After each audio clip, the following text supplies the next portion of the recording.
Welcome back to Dronacharya IAS YouTube channel. You're watching Daily Current Analysis covering 1st July 2022. इस video lecture में हम आज के important current affairs discuss करेंगे. In this video we'll talk about the interest rate of small saving schemes. तो recently government ने small saving schemes के जो इंटरेस्ट रेट्स हैं उनको चेंज नहीं किया है. इसके क्या इम्पैक्ट्स होंगे, बैंक्स के ऊपर क्या असर पड़ेगा, सेविंग्स के ऊपर क्या असर पड़ेगा, that will understand in this article. Then from 1st July onwards, single use plastic is banned in India. क्या इसके ऑल्टरनेटिव्स हैं, इस मूव की क्या इम्प्लीकेशंस हैं, वो हम इस आर्टिकल में डिटेल में कवर करेंगे. Then will talk about business reforms action plan. Then ISRO has recently launched C53 and we'll talk about ISRO's POEM platform. So let's begin with it.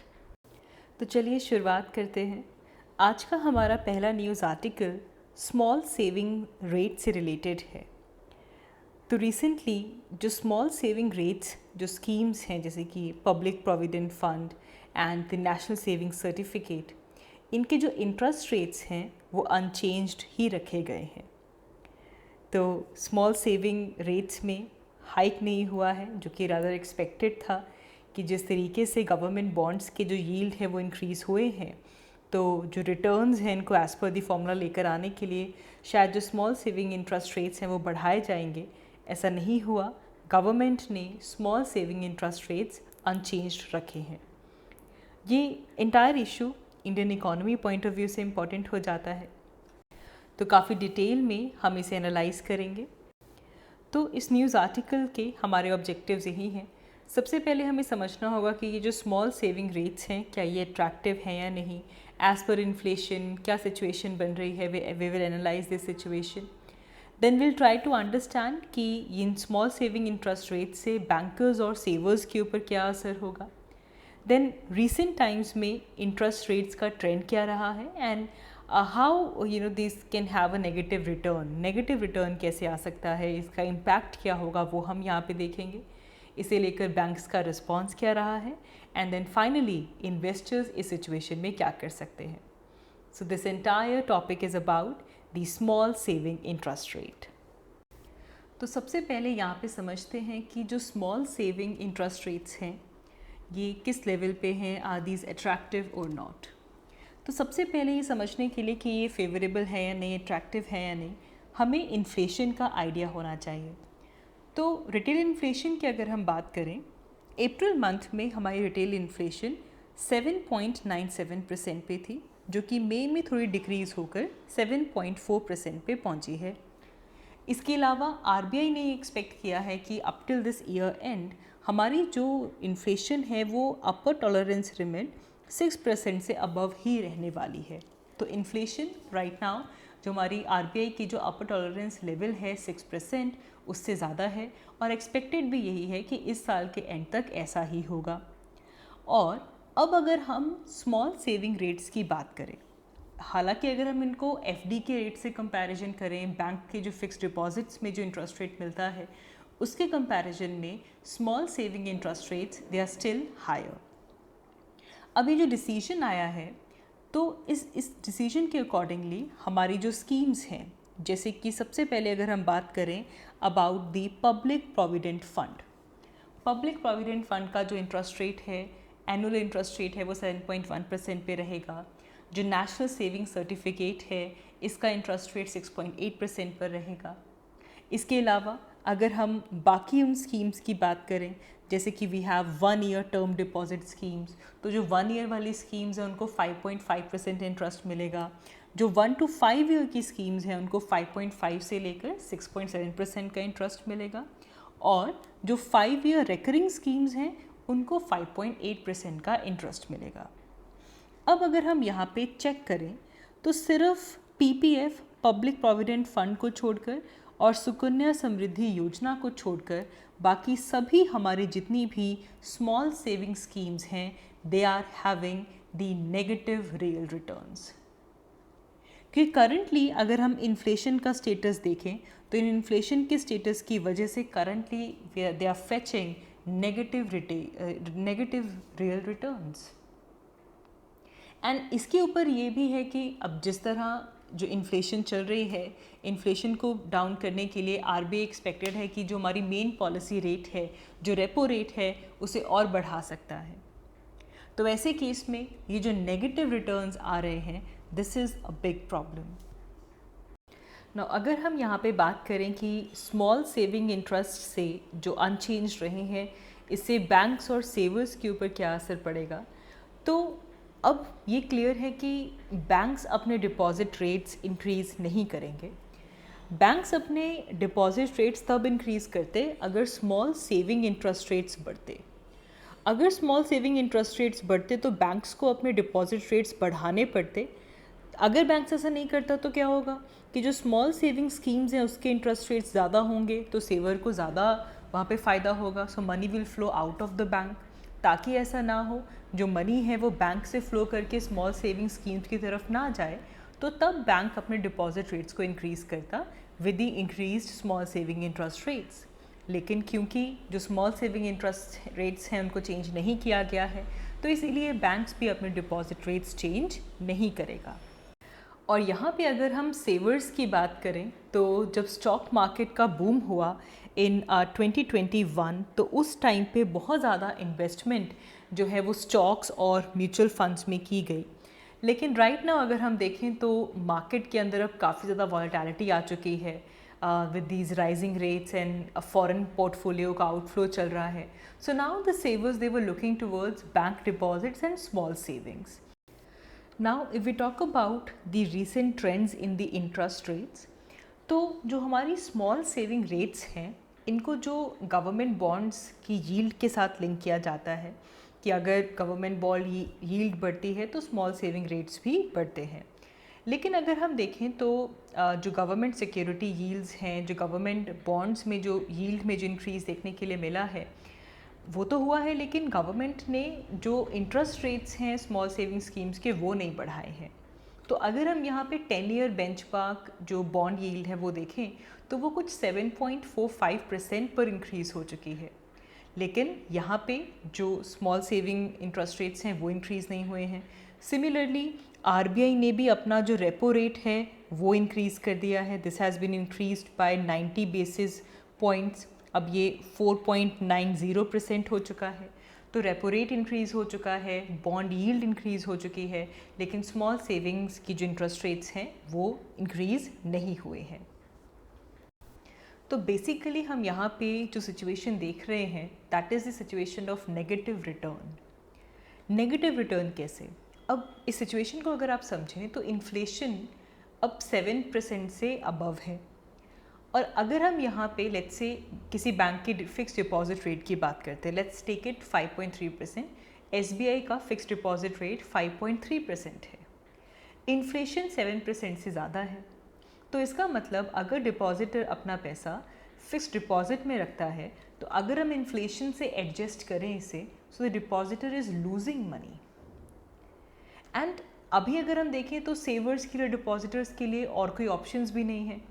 Markets बहुत risky हो चुकी हैं, volatile हो चुकी हैं। So you can't take risk, you can't play around with retirement money. On top of this we lack a proper social security system. Government और semi government employees को छोड़ के जिनको पेंशन मिलती है आफ्टर रिटायरमेंट, इसके अलावा हमारे पास कोई प्रॉपर सोशल सिक्योरिटी सिस्टम नहीं है। तो there is this situation of negative rates, negative return. अब इससे क्या होता है, नेगेटिव रिटर्न से अब जो लोग हैं वो अपना पैसा बैंक में नहीं डालेंगे, so this will discourage savings. वो कहीं इन्वेस्टमेंट कर नहीं रहे, सेविंग्स कर नहीं रहे, and it will in turn encourage और बूस्ट द कंजम्पशन। तो जो ऐसा होगा, कंजम्पशन बढ़ जाएगी। तो जैसे ही हमारी कंजम्पशन इंक्रीज़ हो जाएगी, इससे क्या होगा, this will have an impact on inflation. Inflation भी और ज़्यादा इंक्रीज़ हो जाएगी। It will add fuel to the inflation, और इससे इन्फ्लेशन और बढ़ गई, इधर इन्फ्लेशन और बढ़ गई, बैंक रेट कम है और उससे और नेगेटिव जो रिटर्न्स आने शुरू हो गए। तो अगर हमारे जो इंटरेस्ट रेट्स हैं वो काफ़ी देर तक के लिए लो रहेंगे, this will have a negative consequence. ये चीज़ आपको क्लियर होनी चाहिए कि अगर इन्फ्लेशन ज़्यादा है और इंटरेस्ट रेट कम है तो डिपॉजिटर अपना पैसा लूज़ करता है and therefore they will not save and they will spend that money. Consumption बढ़ जाएगी, कंजम्पशन बढ़ जाएगी, इन्फ्लेशन बढ़ जाएगी, इन्फ्लेशन बढ़ गई, बैंक रेट पहले ही कम है और नेगेटिव रिटर्न आने शुरू हो गए। सो इंटरेस्ट रेट ज़्यादा देर तक अगर लो रहे, इसका भी बहुत बड़ा नेगेटिव कॉन्सिक्वेंस हो सकता है। नाउ इसे लेकर अगर हम बैंक रिस्पॉन्स की बात करें, so as we discussed now, क्योंकि अब जो स्मॉल सेविंग रेट्स हैं वो इंक्रीज़ नहीं किए गए हैं, so now banks are not force to raise their rates. अगर बैंक को अपने खुद के फंड्स मोबिलाइज करने होंगे for credit demand, only then the bank will increase the rate. Other than that, क्योंकि गवर्नमेंट ने स्मॉल सेविंग रेट्स इंक्रीज़ नहीं किए हैं, बैंक्स भी अपने फिक्स्ड डिपॉजिट रेट्स और इंक्रीज़ नहीं करेगा। आगे बढ़ते हैं। हमारा next news article environment point of view से इम्पॉर्टेंट है। It is about the ban on single use plastics. तो सिंगल यूज़ प्लास्टिक्स का बैन आज से 1 जुलाई से शुरू हो चुका है and therefore it is important for us to know कि वो कौन कौन सी ऐसी आइटम्स हैं जिनको बैन किया गया है and why this ban has been enforced, क्या ज़रूरत है इस बैन की। एंड इसके अलावा विल ऑल्सो अंडरस्टैंड कि सिंगल यूज़ प्लास्टिक हमारी बॉडी में किस तरह एंटर होता है और कौन कौन से health hazards single use plastic से हो सकते हैं, इससे इन्वायरमेंट और पब्लिक हेल्थ के ऊपर क्या असर पड़ता है और ये जो बैन सिंगल यूज़ प्लास्टिक के ऊपर लगा है इससे इसके क्या इम्पैक्ट्स होंगे। So let's begin with it. So single use plastic ban की अगर हम बात करें, so this was announced by ministry of environment, forest and climate change. Ministry of environment, forest and climate change ने इस बैन को announce किया था and it comes in effect from today which is 1 जुलाई। आज से सिंगल यूज़ प्लास्टिक के ऊपर ban लग चुका है। सिंगल यूज़ प्लास्टिक एक बहुत बड़ा सोर्स ऑफ पोल्यूशन है और इससे काफ़ी ज़्यादा हेल्थ हज़ार्ड्स भी होते हैं। अब सबसे पहला जो पॉइंट हम यहाँ पे डिस्कस करेंगे दैट इज़ कि वो कौन कौन सी ऐसी आइटम्स हैं जिनको बैन कर दिया गया है। तो यहाँ पे हमारा जो टारगेट है that is on single use plastic. Single use plastic जिसे हम थ्रो अवे प्लास्टिक भी बोलते हैं, throw away plastic. Now as the name suggest, इनको इस तरह से मैन्युफैक्चर किया जाता है कि इसे सिर्फ एक बार यूज़ कर दिया जाता है and then it is discarded और it can be recycled. So it is used only once, it's a single use plastic and then it is thrown away. तो इसीलिए इसको थ्रो अवे प्लास्टिक भी बोल देते हैं। नाउ अगर हम हमारा एवरी डे यूज़ देखें तो सिंगल यूज़ प्लास्टिक डिफरेंट चीज़ों में है। जैसे कि जो ईयरबड आप यूज़ करते थे, ईयरबड के अंदर प्लास्टिक स्टिक डली होती थी। सिगरेट्स के पैक्स में प्लास्टिक सिंगल यूज़ प्लास्टिक आता है। प्लास्टिक फ्लैग्स आप देखते हैं, जो कैंडी है, जो आइसक्रीम के रैपर्स हैं, they were all the single use plastics.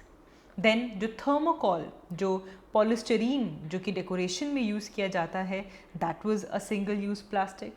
Balloons, plastic glasses, cups, plate, cutlery, trays, packaging और रैपिंग फिल्म्स, इवन जो आपके इनविटेशन कार्ड्स के बाहर जो रैपिंग फिल्म लगी होती है that is also single use plastic.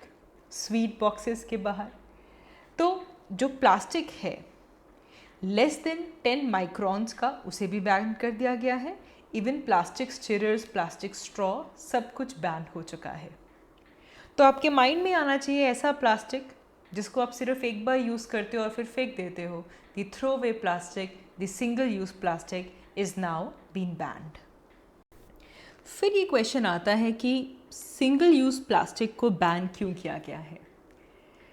जब हम पोल्यूशन की बात करते हैं, सिंगल यूज़ प्लास्टिक की वजह से होने वाला पोल्यूशन एक बहुत बड़ा एनवायरमेंटल कंसर्न है सभी कंट्रीज़ के लिए। एक बहुत ही ज़्यादा डेट्रीमेंटल इफ़ेक्ट है इस littered single use plastic products का। चाहे हम यहाँ पे हमारे टेरेस्ट्रियल इकोसिस्टम को ले लें, आप किसी भी जगह पे कोई खाली एरिया, कोई खाली प्लॉट देखें, it is full of single use plastic. या फिर आप यहाँ पे हमारा एक्वाटिक इकोसिस्टम देखें, एक्वाटिक में भी पर्टिकुलरली अगर हम यहाँ पे मेरीन एनवायरनमेंट देखें तो यहाँ पे सबसे ज़्यादा सिंगल यूज़ प्लास्टिक अक्यूमुलेट हो चुका है। डिफरेंट वाटर सोर्सेस से ओशंस के अंदर प्लास्टिक जा चुका है। और प्लास्टिक की अगर इंजेशन हो जाए, it can damage the reproductive organs, lungs and our neurological system. Estimate ये किया गया है कि अभी तक around 150 million tons of plastic garbage is floating in our water.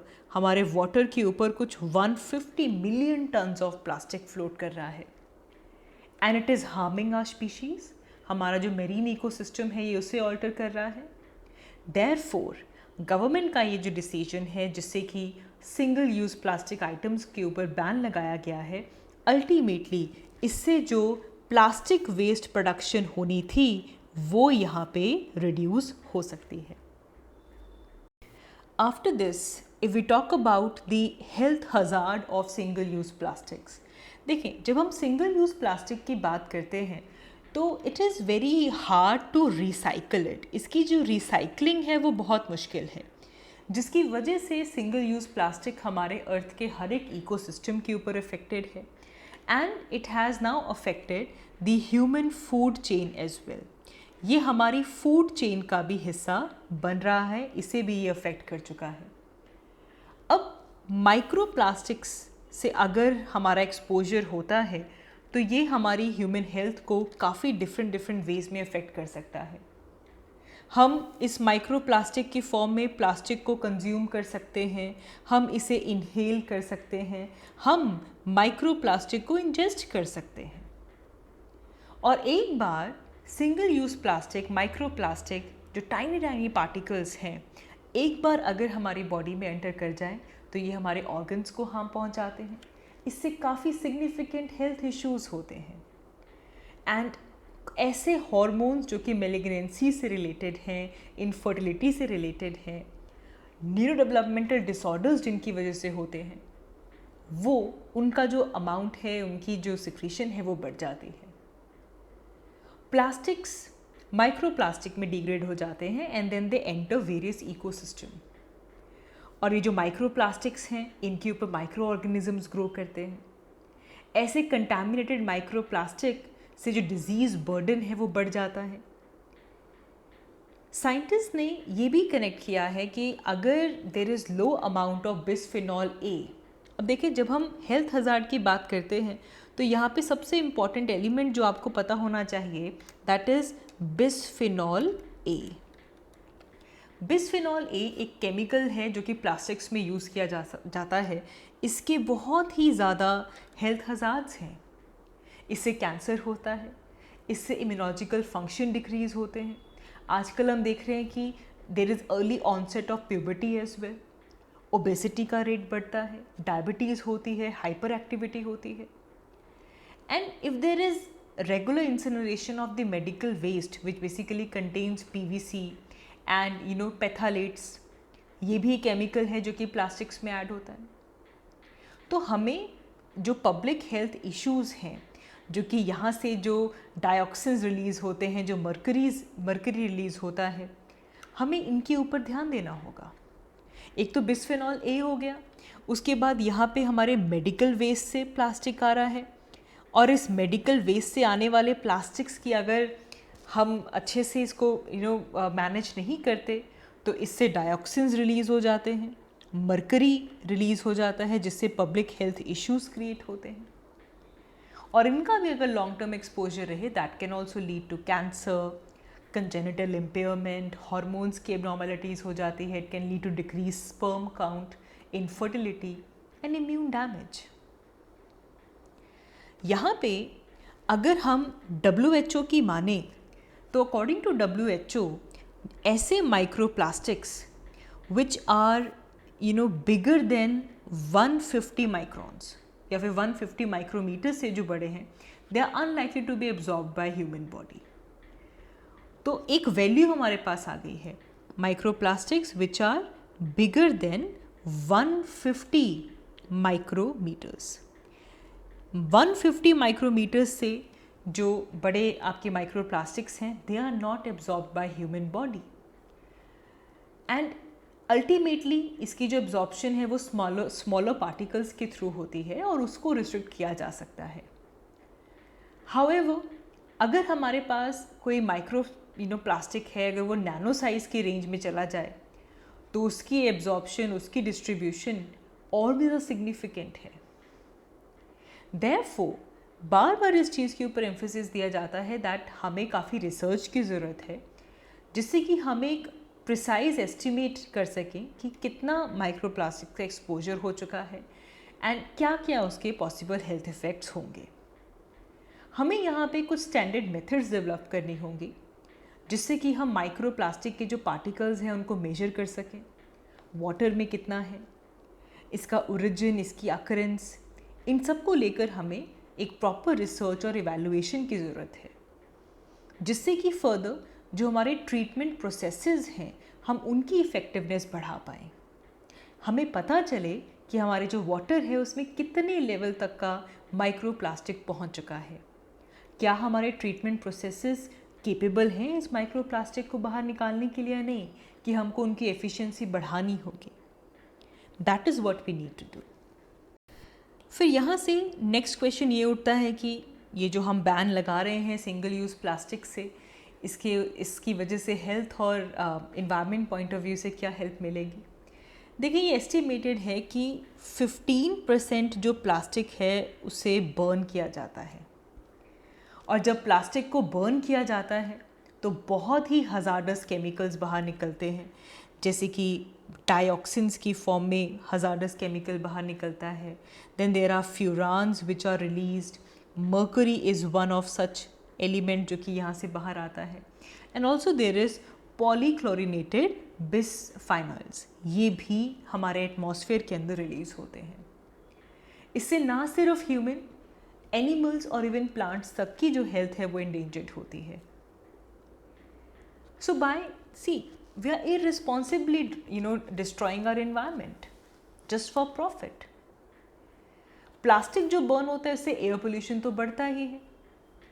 Even जो रेजिडेंट्स हैं जो कि या जो एम्प्लॉयज़ हैं जो कि डंप साइट्स के पास रहते हैं, they have higher risk of respiratory element in cancer.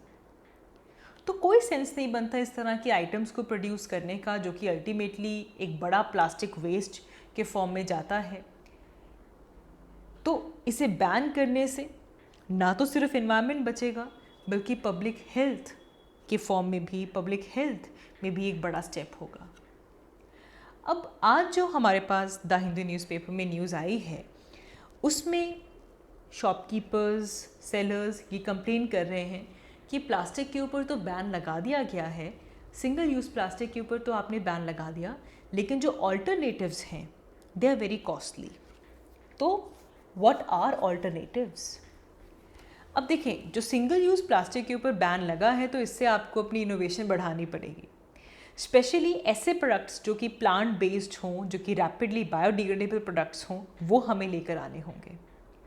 We have bio based plastic जिसको बायो प्लास्टिक कहते हैं, इसके ऊपर और रिसर्च ज़रूरी है। बायो प्लास्टिक की मैन्युफैक्चरिंग जो कि बायोलॉजिकल सोर्सेज से ड्रॉ होता है। ऑल्टरनेटिव्स में आप बैम्बू यूज़ कर सकते हैं, बैम्बू का इस्तेमाल, paper, metal straw, these can replace the plastic straw, and we can promote edible straws जैसे कि पास्ता स्ट्रॉ, राइस स्ट्रॉ। तो इनोवेशन यहाँ पे लेकर आनी होगी। इसके अलावा हम रीयूजेबल वाटर बॉटल्स को इनकरेज करें। We should use tap water to replace the bottle water. हमें बैम्बू या फिर जो बाकी रीयूजेबल और जो एडिबल कटलरी है इसे प्रमोट करना होगा। We can replace plastic shopping bags with cloth bags. जो बलून्स हैं, बलून्स के नीचे जो प्लास्टिक स्ट्रिंग लगी होती है इसकी जगह आप धागे बांध सकते हैं। You can promote a smoking ban. अब जब तक सिगरेट का जो बड है, it should have a biodegradable cigarette and filter. Natural fibres को यूज़ किया जा सकता है। जो हमारे स्क्रबर्स जो यूज़ होते हैं उनमें स्पॉन्जेस और डिश रैग्स में you can replace plastic cotton buds with bamboo, या फिर पेपर कॉटन बड्स आ सकते हैं जो कि डिस्पोजेबल हों। रीयूजेबल कॉटन बड्स आ सकते हैं।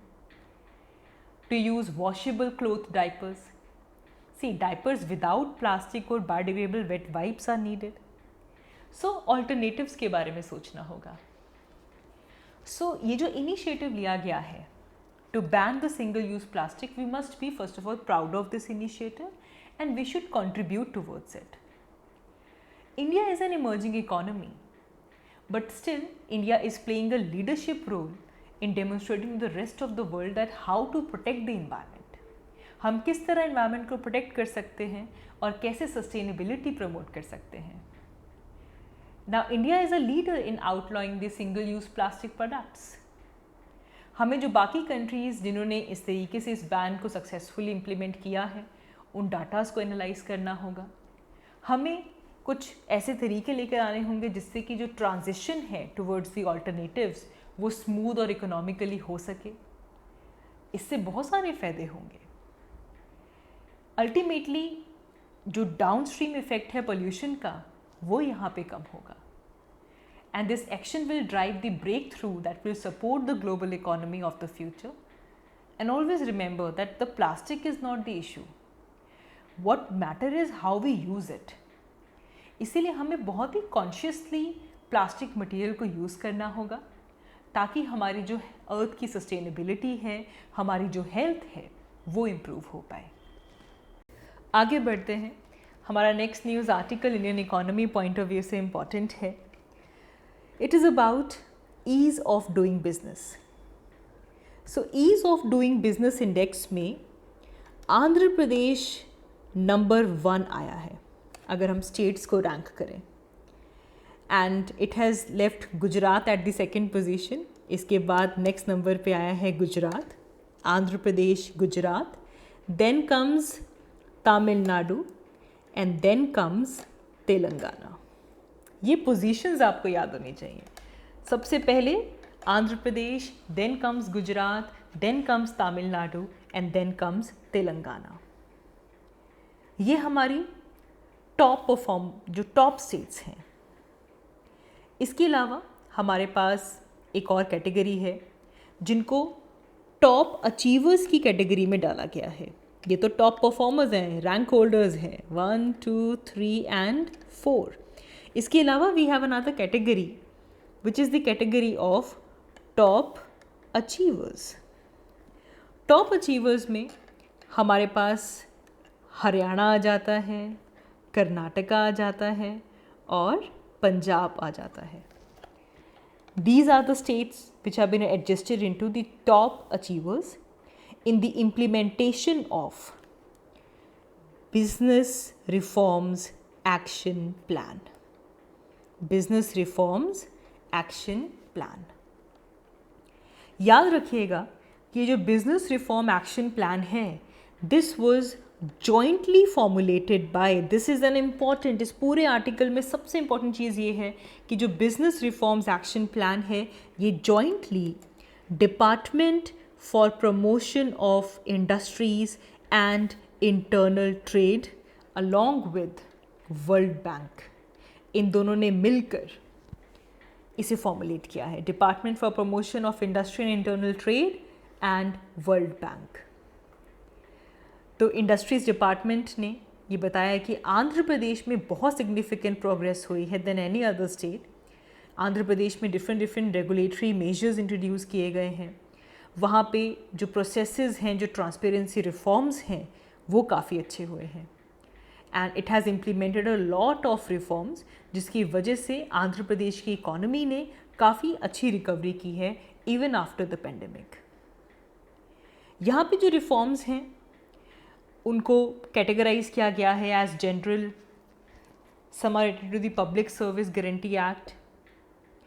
तो ये चीज़ें याद रखें कि टॉप स्टेट्स कौन सी आई हैं और यहाँ पे टॉप अचीवर स्टेट्स कौन सी हैं. और business reform action plan jointly department for promotion of industry and internal trade along with world bank इन्होंने रिलीज़ किया है. आगे बढ़ते हैं. हमारा next news article science and technology point of view से इम्पॉर्टेंट है. It is about ISRO's POEM platform and basically ISRO's PSLV C53. तो PSLV C53 is launch from Sriharikota. इसे रिसेंटली लॉन्च किया गया है.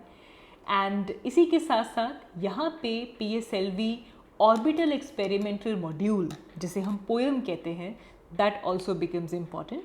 सो let's discuss this. So ISRO की अगर हम बात करें तो रिसेंटली इसरो ने 3 सिंगापुरियन सैटेलाइट्स जो हैं वो प्रिसाइजली ऑर्बिट के अंदर प्लेस किए हैं. And now on Thursday ISRO has successfully launched PSLV's orbital experimental module. तो जो पोएम है इसका फुल फॉर्म है PSLV orbital experimental module. Experimental module. This is the full form of ISRO's poem. So पहला क्वेश्चन ही ये आ जाता है that what is this PSLV orbital experimental module, ये क्या है? So it's a platform जिसमें जो ऑर्बिटल एक्सपेरिमेंट्स हैं वो परफॉर्म किए जाएंगे इन the final stage of ISRO's rocket. ISRO का ये जो PSLV है ये एक 4 स्टेज रॉकेट है. जो 3 स्टेज जो हैं उनको स्पेंड किया जाता है जो कि ऑलरेडी ओशन के अंदर आकर गिर जाती हैं, और जो फाइनल स्टेज है उस स्टेज के दौरान जो कि नॉर्मली डिस्कार्ड हो जाती है, फाइनल स्टेज में 4th स्टेज में यहाँ पे कुछ एक्सपेरिमेंट परफॉर्म किए जाएंगे using this the 4th stage. Otherwise इसके जो सैटेलाइट्स के बाद जो जंक आता है वो स्पेस में ऐड हो जाता है. लेकिन यहाँ पे after the launch satellite will perform some experiment in the final stage. अब ये जो PSLV का C-53 मिशन है, इस मिशन में जो फाइनल स्टेज के अंदर इसे यूटिलाइज किया जाएगा as a stabilized platform to perform the experiment. ये ऐसा पहली बार हुआ है कि हमारा यहाँ पे जो फाइनल स्टेज है, जो 4th स्टेज है, that would orbit the earth as a stabilized platform. ये एक स्टेबलाइज्ड प्लेटफॉर्म के तौर पे हमारे अर्थ के अराउंड ऑर्बिट करेगा. अदरवाइज जो फाइनल स्टेज होती है it adds up into the space junk. So after the primary mission the 4th stage will write poems in our orbit. ये इसरो के चेयरमैन ने अपने पोस्ट में ये कहा था. पोएम में 6 पेलोड्स दिए गए हैं which includes 2 from Indian space startups, दिगांतरा and Dhruv space. ये याद रखेंगे. इन 6 पेलोड्स में से जो 2 हैं they comes from the startups. ये चीज़ इंपॉर्टेंट है, ऐसे छोटे छोटे पॉइंट याद रखेंगे. 2 पेलोड हमारे स्टार्टअप्स के पास से आए हैं. 1 startup is Digantara and the other one is Dhruv space. This comes from our startups. तो सोचने वाली बात है कि ये जो पोएम है ये किस तरीके से ऑर्बिट में एक स्टेबलाइज्ड प्लेटफॉर्म के जैसे रहेगा.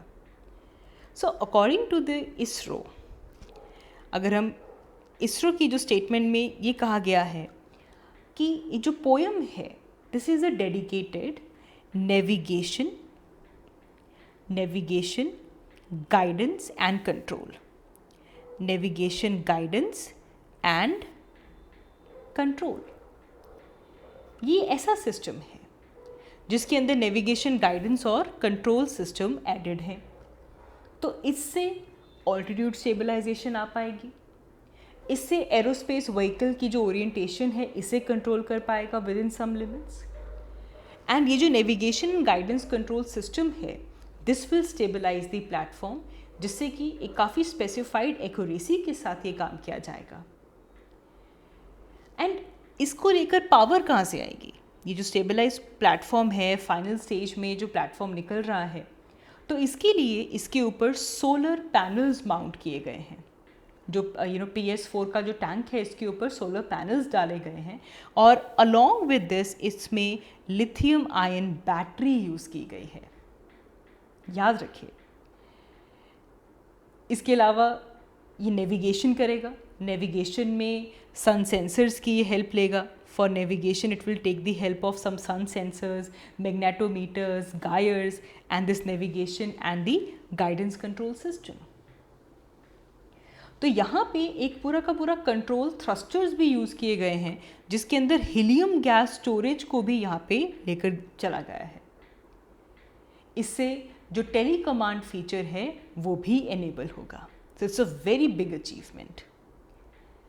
तो इसरो ने क्या इससे पहले PS4 रॉकेट का जो जंक है, क्या उसे पहले कभी रिपर्पस किया है?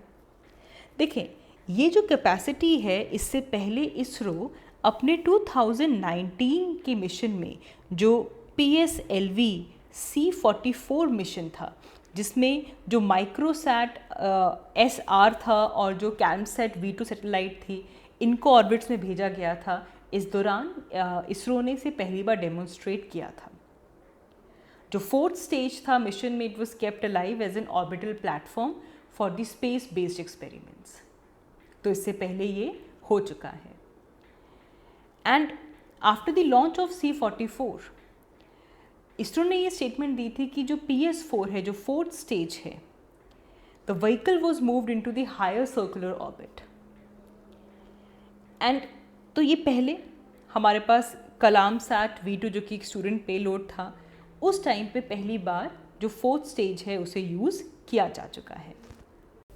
तो डिफरेंस क्या है? देखो, डिफरेंस ये है कि इस बार मिशन में लिथियम आयन बैटरीज डाली गई हैं, सोलर पैनल्स यूज़ किए गए हैं।